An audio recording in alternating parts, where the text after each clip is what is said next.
It's time to meet the teacher. A lovely group of homeschooling mamas have collaborated to get you a closer look at who we are. I am so excited to share my channel with so many new faces, and I hope this video helps you get to know me a little bit better. Let's jump in.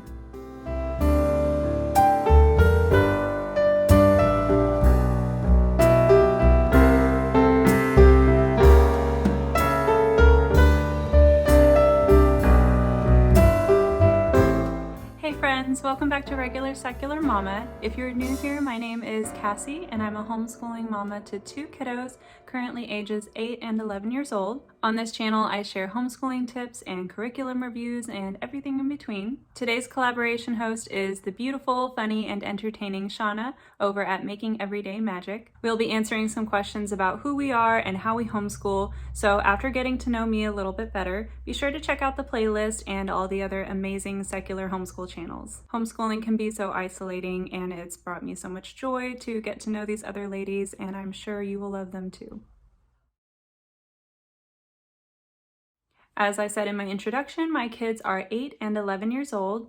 I think I would place them about 3rd and 5th grade, so we're still firmly in elementary years, but middle school is coming up. We actually started homeschooling when my daughter finished kindergarten. At the time, I was working at Head Start teaching 3-year-olds, and we decided to pull her from public school for no particular reason. She had a good teacher, she had a good experience, but we really wanted to try homeschooling to see, if we could do a better job. And we were moving to a place that we weren't really sure how the public school systems were going to be. I think I would call myself an eclectic homeschooler. Obviously, as you can tell from the name of this channel, I am a secular homeschooler. That means I use materials that do not have any religious bias or slant and teaches history from a fact-based perspective. But like I said, I'm fairly eclectic and I like to pull from different resources and different publishers. So I don't have like one main curriculum that we use. We use a lot of different things. And it also kind of depends on the season that we're in. Right now, for example, we are going pretty heavy on language arts, especially writing and composition, but we are pretty eclectic homeschoolers. I had already been teaching 3-year-olds at Head Start preschool there where we lived. And so I had some experience, but not with public school or kids in, elementary grade levels. I do have a bachelor's degree in early childhood education, but I don't have a teaching certificate for K through 12. So I did have some experience teaching just with very, very young kids.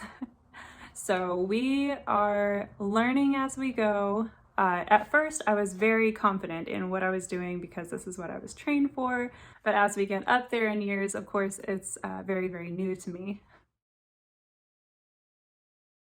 I feel pretty confident in how we're doing with homeschool. I think that kind of frees me up a little bit to do some things on the side, like this channel. I don't have like a typical job outside or inside the house. What I do have is a guest house on our property, and I run an Airbnb from that, which we started when we first moved into this house about 4.5 years ago. That has been a nice side income, about the same as like a part-time job, and it allows me to stay home with them. We do homeschool year-round. I do still like to have like a start date and an end date because it makes me feel more organized and like our school year's over for, the year.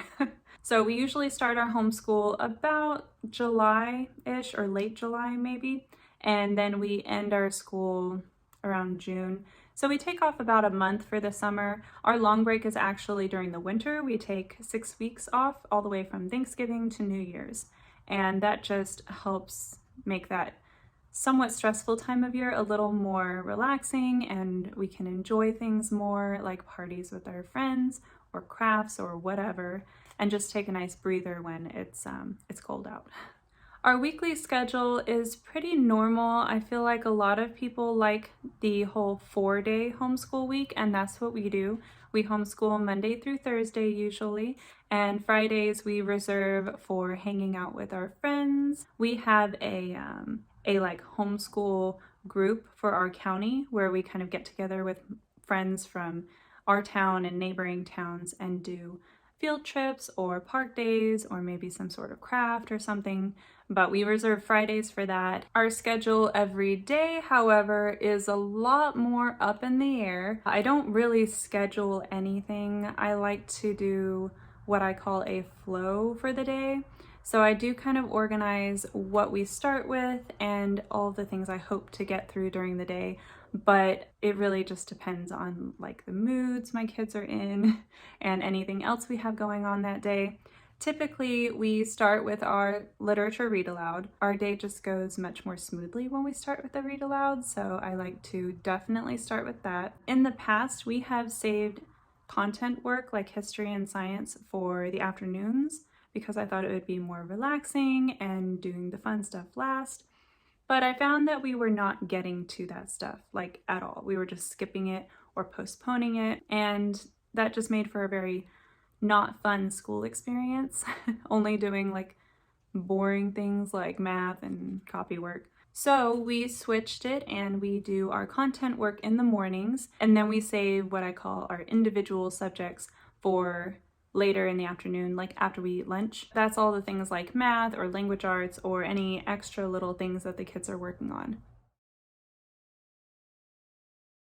That's so hard. It's hard to pick one. I do enjoy teaching them pretty much everything that we do. There are some things that are more of a struggle, which makes it not as fun to teach. I think if I had to choose one favorite subject that we're doing right now, it's history. We're working mostly with early American history and a little bit of like early modern world history sprinkled in. And I find American history very interesting, so I have been enjoying it.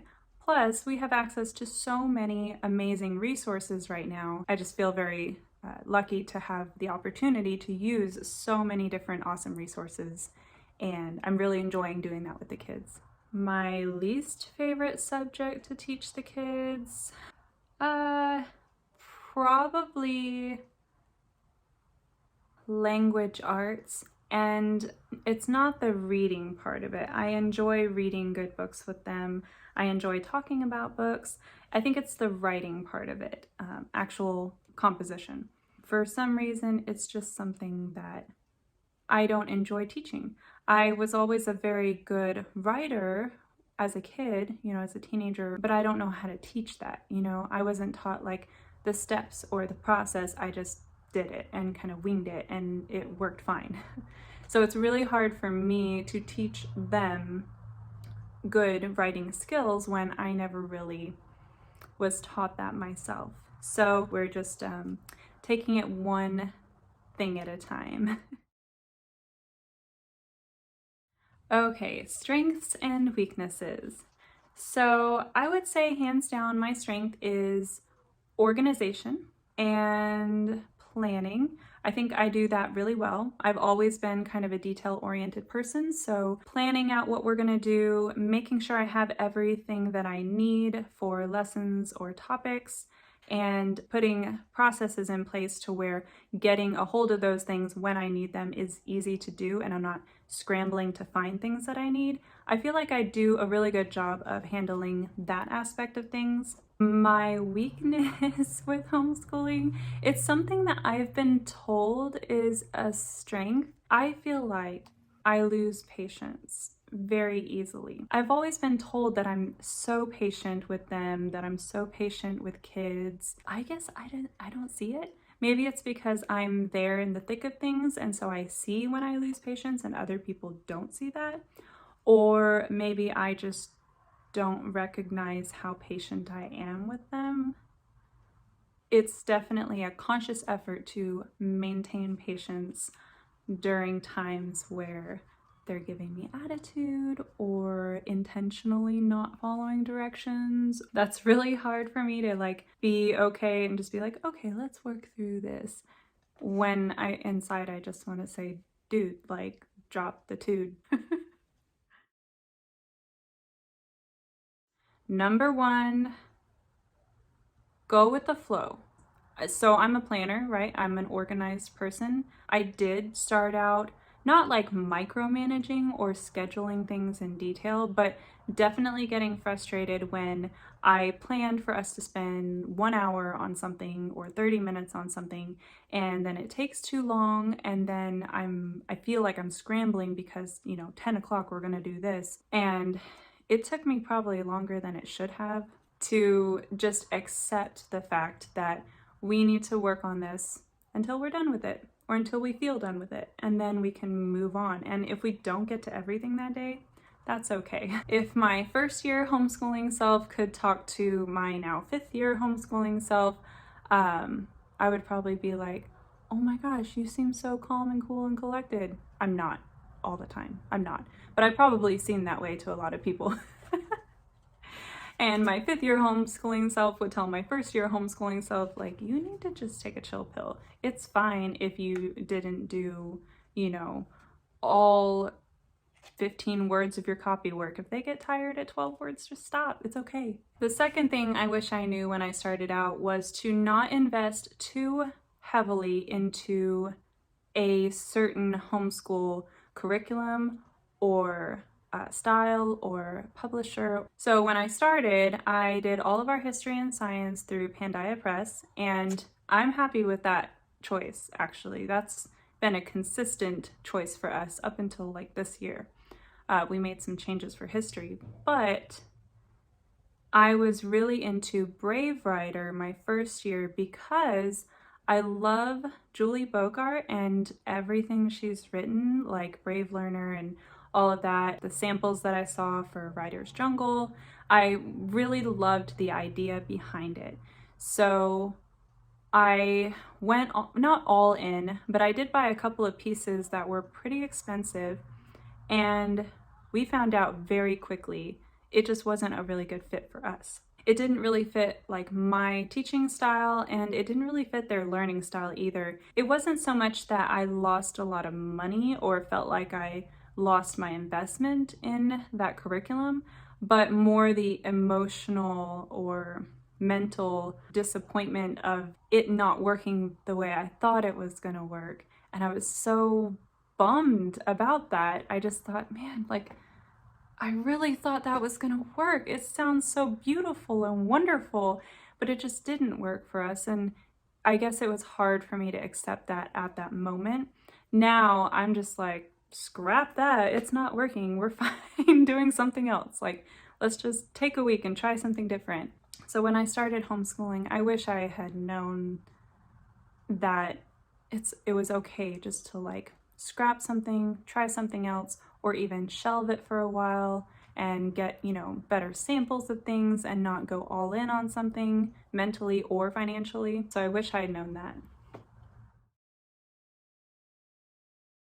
So Shanna helped us out by giving us some questions to help guide our getting to know you video.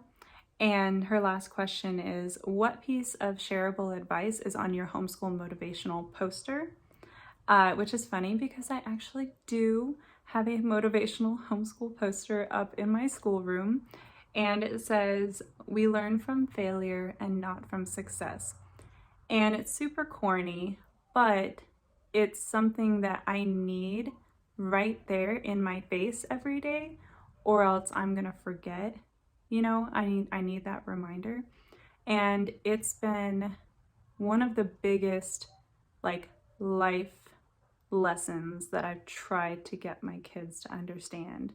We've gone through our phases where the kids were very had perfectionist tendencies, and if something was wrong or messed up or there was a mistake made, it was a big deal. So I've always kind of reiterated that it's okay to make mistakes. We want to see those mistakes that we're making because we aren't going to be able to improve anything if there's no room for improvement. And that applies to not just a lesson, a math lesson or a written assignment, but to me too as the teacher. It's a nice message to help me remember that if I mess something up, or if I'm doing something that isn't working, that I can learn from that rather than feel guilty about it or that I'm doing something wrong. just the recognition that there is something to improve means that I'm doing something right. So that would be my motivational poster saying to you that you learn from failure and not from success. It's not just a corny line, it's a good motto to live by. So this has been a really fun video to make. I have enjoyed sharing a little bit about me and my homeschool with you guys, especially because I have so many new faces here on the channel. I hope this helped you to get to know me a little bit better, and I hope you'll stick around. If you liked this video, be sure to give it a thumbs up and hit the notification bell so you don't miss out on any new videos that I'm posting. And you have to go down to my description box and click on the playlist to check out videos getting to know all my other homeschool mama friends here on YouTube. I included a list of links to all their channels as well, so you can go check out all the wonderful videos that they have posted. Some of these YouTube channels were even my favorites before I started my channels, so definitely go and check them out. You won't be disappointed. And that's all I have for you guys. Thank you so much for watching. Bye.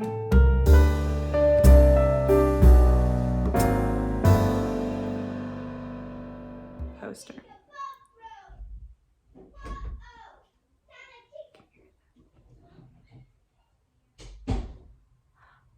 Okay then.